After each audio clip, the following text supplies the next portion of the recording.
Yeah. Guys, what's up? Welcome back. I wanted to do a quick video again on torque. The other day we spoke about the torque within the squat and how we created the getting the butt tight and the correct mechanics within our squat. But today I want to talk about another situation in which we use torque a lot. This is kind of for my Sportsveld peeps as a tutorial on how to do most of the exercises in my class correctly, but this is also good for everybody else. Because when we were discussing the squat, this is an exercise in which the foot are in complete contact with the ground. But that's not every single exercise. We also have quite a few where our feet are in partial contact with the ground, such as a push-up, such as an exercise with the ball where you're doing a plank or something for the core. And within this, we still need to find a way in which we can create the torque to stabilize our spine. So, having the ball right here, I think I go into probably one of the more common exercises, which is the plank stance on a ball, where you will see that my feet obviously are not in 100% contact with the ground. So, again, this is also similar to a push-up position or any position in which you're where you're laying. So here we are. As you see, my feet are not together.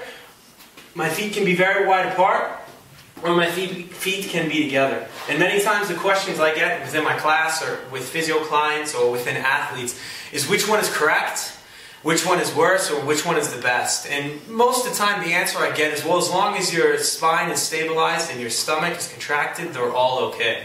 Which is not a terrible answer, but it's not the most correct one. Basically, within the spine, even if you're using your stomach and your lower back muscles to stabilize a straight core, if you will, we're still going to get excess movement within the spine that we don't want. From anterior to posterior translation of the vertebrae to just a destabilized spine when those muscles get tired.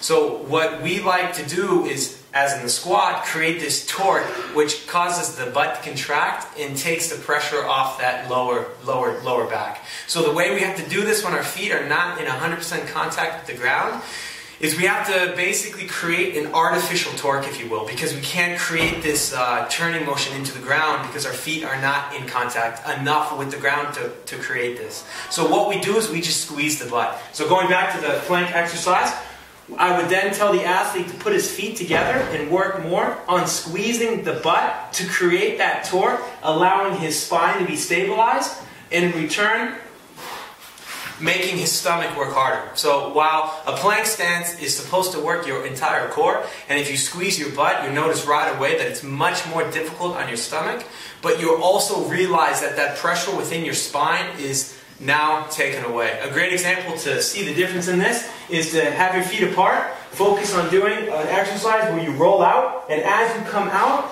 you can feel the pressure within that lower part of your spine right away. Or if you put your feet together, squeeze your butt, and then do the same mechanism where you roll out, keeping the butt contracted the entire time.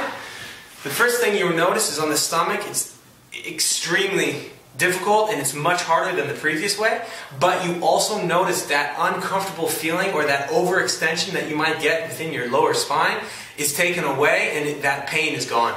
So this is something that we really push within all of our athletes and all of our clients, to always keep the feet together and the butt squeezed. Because just because the feet are together does not mean the butt is squeezed. And within a big mistake that we see is when the feet are almost together, but obviously if the feet are not completely together, you can't really squeeze that butt unless your feet are touching. So this is a quick way that we can see if the technique within the exercise is correct or if they are still failing to get that contraction from the butt to stabilize that lower spine.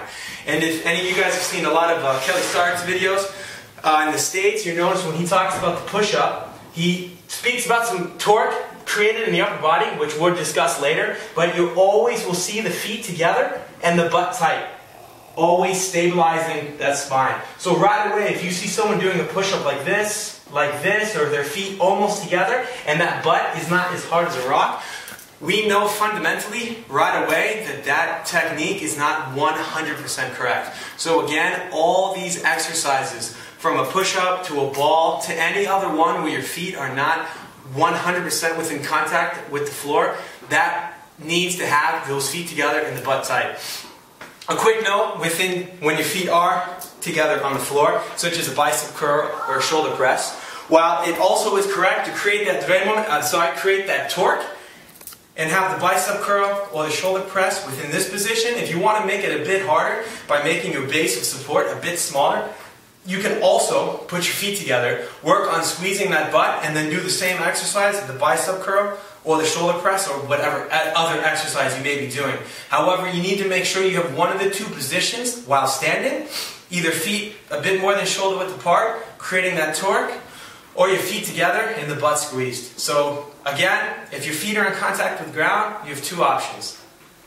Creating the torque like this, or squeezing the butt. If your feet are not in contact with the ground, you basically have one option, i.e. a push-up, any exercise on a ball. Your feet need to be together and the butt needs to be squeezed the entire time. This would take some practice, as it's quite difficult at first, because either your butt might give out muscle-wise, or your stomach just can't, or your core cannot take the amount of contraction that it must have.